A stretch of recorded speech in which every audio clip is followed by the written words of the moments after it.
당뇨가 있으면 수박은 절대로 안 된다, 이렇게 생각하는 분들 많지 않으신가요? 저도 그렇게 믿었는데요. 맛있게 먹으면서도 혈당을 안정시킬 수 있는 비밀이 있다고 합니다. 그리고 수박뿐만 아니라 5월 제철 음식인 양파, 마늘까지 왜 당뇨에 좋은지 꽉꽉 담았으니까요. 당뇨 있으신 분이라면 오늘 영상 집중해서 꼭 들어주세요. 지금 바로 시작하겠습니다. 5월 제철 음식 첫 번째, 수박. 당뇨인데 수박 먹어도 되나요? 정말 많이 받는 질문인데요. 많은 분들이 달콤한 과일은 무조건 피해야 한다라고 생각하시는 경우가 많아요. 그런데 사실 수박은 적절한 양만 지킨다면 당뇨 환자도 즐길 수 있는 과일입니다. 제 생각이 아니라요. 미국 당뇨병 협회에서도 과일 섭취를 제한하지 않고 소량의 다양한 과일을 섭취하도록 권장을 하고 있기 때문인데요. 그런데 이렇게 말씀드리면 수박은 혈당 지수가 높지 않나요? 라고 묻는 분들이 있습니다. 네, 맞습니다. 수박의 혈당 지수는 약 72로 굉장히 높은 편에 속하죠. 하지만 우리가 진짜로 주목해야 할 건 혈당 부하 지수인데요. 혈당 부하 지수는 실제 섭취량을 반영한 혈당 영향 지수인데요.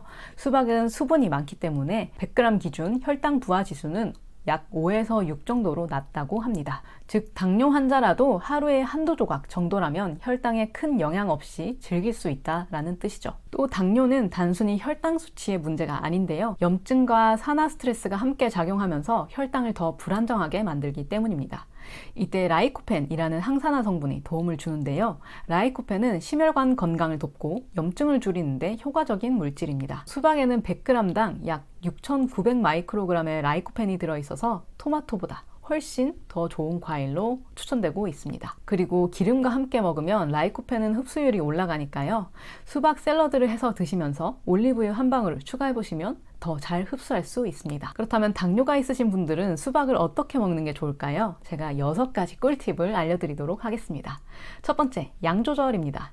1회 섭취하실 때는 100g 이내에 두세 조각만 드시는 걸 추천드립니다. 두 번째는 식사 시간입니다. 식사 직후는 피하시고 식간의 간식으로 즐겨보세요. 세 번째는 단독 섭취입니다. 떡이나 디저트, 다른 과일과 같이 드시지 마세요. 네 번째는 섬유질과 함께 드시는 겁니다. 견과류, 채소와 함께 먹으면 혈당 상승이 완화되거든요. 다섯 번째, 주스는 금지입니다. 즙이나 주스는 식이섬유가 없기 때문에 당만 빠르게 흡수하게 됩니다. 여섯 번째, 혈당 자가 체크.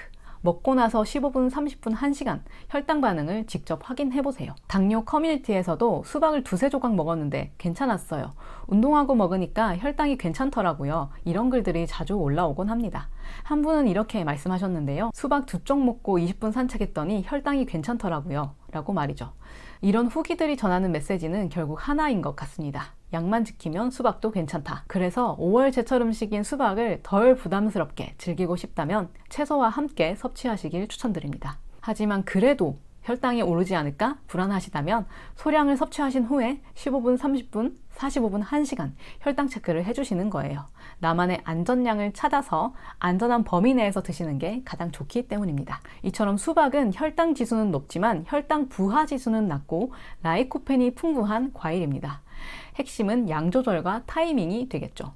하루에 한두 조각, 식간에 단독으로 이 원칙만 지킨다면 당뇨 환자도 기분 좋은 여름 간식으로 수박을 충분히 즐기실 수 있습니다. 다음은 양파입니다. 양파가 당뇨에 좋다더라 한 번쯤 들어보셨을 텐데요. 그런데 정작 어떻게 좋은 건지, 진짜 효과는 있는 건지 궁금하셨을 겁니다. 결론부터 말씀드리자면 양파는 혈당 조절에 꽤 강력한 도움을 주는 식재료입니다. 그 이유는 바로 양파 속에 풍부한 퀘르세틴이라는 성분 때문인데요. 퀘르세틴은 강력한 항산화 물질입니다. 근데 여기서 끝이 아닙니다. 인슐린이 세포문을 더 쉽게 열 수 있도록 도와줘서 혈액 속에 있는 당이 빠르게 흡수되도록 해주는 역할도 합니다. 쉽게 말해서 퀘르세틴이 인슐린의 조력자처럼 작용을 하는 거죠. 그래서 혈당이 갑자기 치솟는 걸 막아주고 보다 안정적인 상태로 유지되게 도와줍니다. 한 연구에서는 1형 당뇨 환자에게 생양파 100g을 섭취하게 했더니 공복 혈당이 인슐린보다도 무려 89나 더 낮아졌고 2형 당뇨 환자도 약 40 정도 혈당이 감소했다는 결과가 있습니다. 게다가 당부화 테스트에서도 인슐린이나 당뇨약보다도 더 큰 개선 효과를 보였다고 하니까요. 양파가 정말로 인슐린처럼 작용할 수 있다는 의미로 볼 수 있겠죠. 그런데 생양파를 먹으면 너무 맵고 속이 쓰릴까봐 걱정되시는 분도 있을 텐데요. 그래서 부담 없이 맛있게 섭취할 수 있는 방법들을 준비했습니다. 양파를 섭취하는 꿀팁 4가지. 첫 번째는 볶은 양파를 드시는 거예요. 매운맛은 줄이고 퀘르세틴은 그대로 고기 반찬에 곁들여도 최고죠. 두 번째는 찐 양파 반찬을 해서 드시는 겁니다. 부드럽고 소화도 잘 돼서 위장이 약한 분들께도 추천을 드려요. 세 번째는 양파 껍질 차입니다. 껍질을 말려서 우려 마시면 퀘르세틴 추출이 더 잘 됩니다. 네 번째는 양파즙입니다. 간편하긴 하지만 몇 가지 주의할 점이 있는데요. 양파즙 드실 때는 이 점을 주의하시면 좋습니다. 하루에 100에서 200ml 이하로만 드세요. 너무 많이 마시면 위장을 자극할 수 있거든요. 그리고 무설탕 제품인지 꼭 확인하시고 인공감미료가 들어간 제품은 가능하면 피하시길 권유드립니다. 그리고 마지막으로는 처음엔 소량으로 시작해서 혈당 반응을 꼭 체크해 보세요. 당뇨 커뮤니티에 보면 간식 대신 하루에 한 팩 정도 먹고 있어요.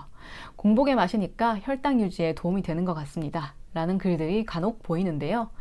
다만 양파즙 같은 농축 형태는 간이나 신장에 부담을 줄 수 있기 때문에 매일 과하게 드시는 건 피하시는 게 좋습니다. 이렇듯 양파는 생으로 먹거나 익혀 먹거나 차로 우려 마시거나 다양한 방식으로 혈당 관리에 도움을 줄 수 있는 좋은 식재료입니다. 다가오는 5월, 양파가 제철이니까요. 오늘부터 식단 속에 자연스럽게 넣어보시길 추천드립니다. 5월 제철 음식 세 번째는 바로 마늘입니다. 마늘이 당뇨에 좋다던데 진짜일까? 라고 생각하시는 분들 많은데요. 네, 진짜입니다. 작고 맵지만 마늘 안에는 혈당과 콜레스테롤을 동시에 잡아주는 힘이 들어있기 때문이에요. 당뇨가 있으신 분들이라면 꼭 식탁에 올려야 할 자연의 보약 같은 식재료입니다. 한 연구에서는 마늘 추출물을 먹인 당뇨쥐의 혈당이 눈에 띄게 감소하고 인슐린 분비가 늘고 인슐린 저항성까지 개선됐다는 결과가 있는데요. 게다가 당화 혈색소 수치도 낮아져서 장기적인 혈당 조절에도 긍정적인 영향을 줍니다. 또 마늘은 심혈관 건강에도 매우 유익한 식품인데요. 총 콜레스테롤, 나쁜 콜레스테롤, 중성지방 수치까지 무려 10% 이상 낮아졌다라는 메타 분석 결과도 있습니다. 이건 바로 마늘의 핵심 성분인 알리신 때문인데요.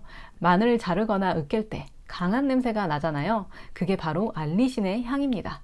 이 알리신은 염증을 줄이고 이자에서 인슐린 분비를 촉진하고 인슐린 저항성을 개선해서 결국 혈당이 급격하게 오르는 걸 막아주기 때문입니다. 근데 이런 분들 있으실 거예요. 마늘을 생으로 먹으면 냄새도 나고 속도 불편해요 라는 분들 말이요. 네, 맞습니다. 그래서 섭취 방법이 정말 중요한데요. 마늘을 부담 없이 즐기는 방법 4가지를 알려드리도록 할게요. 첫 번째는 볶거나 구워서 드시는 거예요. 알리신은 줄어들지만 다른 유익한 유황 화합물로 바뀌어서 여전히 효과가 좋습니다. 두 번째는 장아찌로 담궈서 드시는 거예요. 냄새 부담을 줄이고 간편하게 꾸준히 드실 수 있습니다.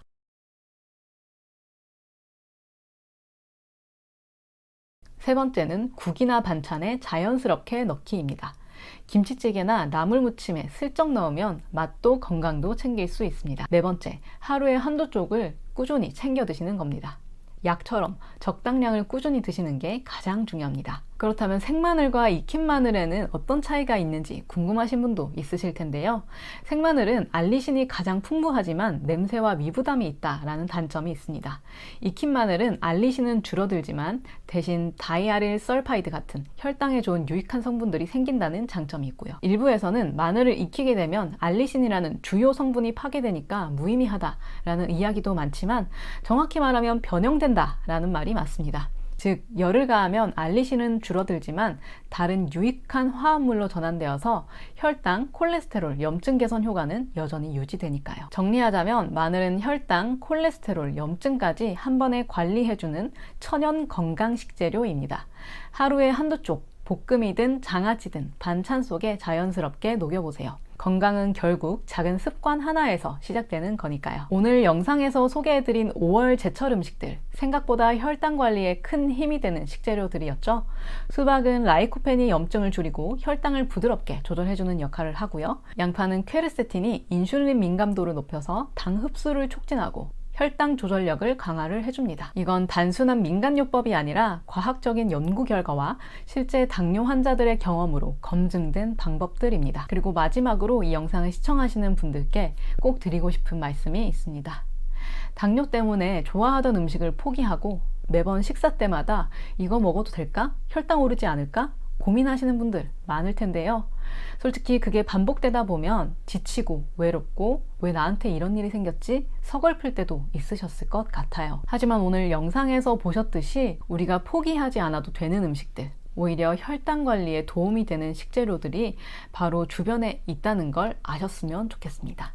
이걸 안다는 것만으로도 우리는 건강에 한 걸음 더 가까워진 거니까요. 그리고 그런 사실들에 감사하는 마음, 어쩌면 그게 진짜 건강을 지키는 좋은 방법일지도 모르겠다는 생각이 들었습니다. 여러분의 건강 그리고 가족의 행복을 위해서라도 오늘부터 한 끼 한 끼 신선한 제철 음식으로 건강하게 맛있게 마음 편하게 드셔보시면 어떨까요? 그렇게 쌓이는 하루하루가 여러분을 건강하게 지켜줄 거라고 믿습니다.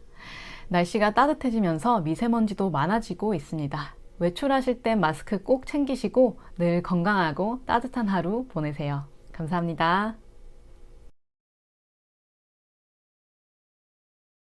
마늘은 알리신이 인슐린 분비를 도와서 혈당 조정 이건 단순한 민간요법이 아니라 과학적인 연구 결과와 실제 당뇨 환자들의 경험으로 검증된